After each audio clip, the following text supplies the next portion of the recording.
পহেলা বৈশাখ বা বাংলা নববর্ষ বাংলাদেশের সাংস্কৃতিক ঐক্য ও মেলবন্ধনে বড় একটি ধাপ, এমন মন্তব্য করেছেন সংস্কৃতি উপদেষ্টা মোস্তফা সরোয়ার ফারুকী। সোমবার 14 এপ্রিল ঢাকা বিশ্ববিদ্যালয় প্রাঙ্গণে বর্ষবরণের আনন্দ শোভাযাত্রায় অংশ নিতে এসে কথা বলেন তিনি। উপদেষ্টা বলেন, এটি শুধু বাঙালিরই নয়, বাংলাদেশে বাস করা অন্যান্য জাতিগোষ্ঠী চাকমা, মারমা, গারো সহ সবার উৎসব। এবার থেকে আমরা এই উৎসবকে জাতীয়ভাবে পালন করা শুরু করলাম। এবারের শোভাযাত্রা রাজনৈতিক কিনা গণমাধ্যমের এমন প্রশ্নের জবাবে উপদেষ্টা বলেন, না, এটা রাজনৈতিক নয়, তবে বিগত সময়ে একটি নির্দিষ্ট রাজনৈতিক গ্রুপ এটিকে নিজেদের সুবিধার্থে ব্যবহার করেছে।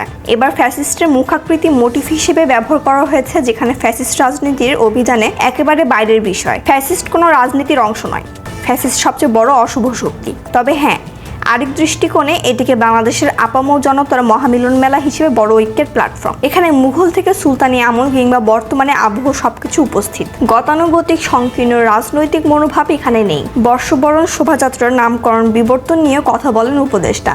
বলেন, যশোরের প্রথমে বর্ষবরণ শোভাযাত্রার নাম থাকলেও পরবর্তীতে ঢাকায় এটিকে নামকরণ করা হয় আনন্দ শোভাযাত্রা।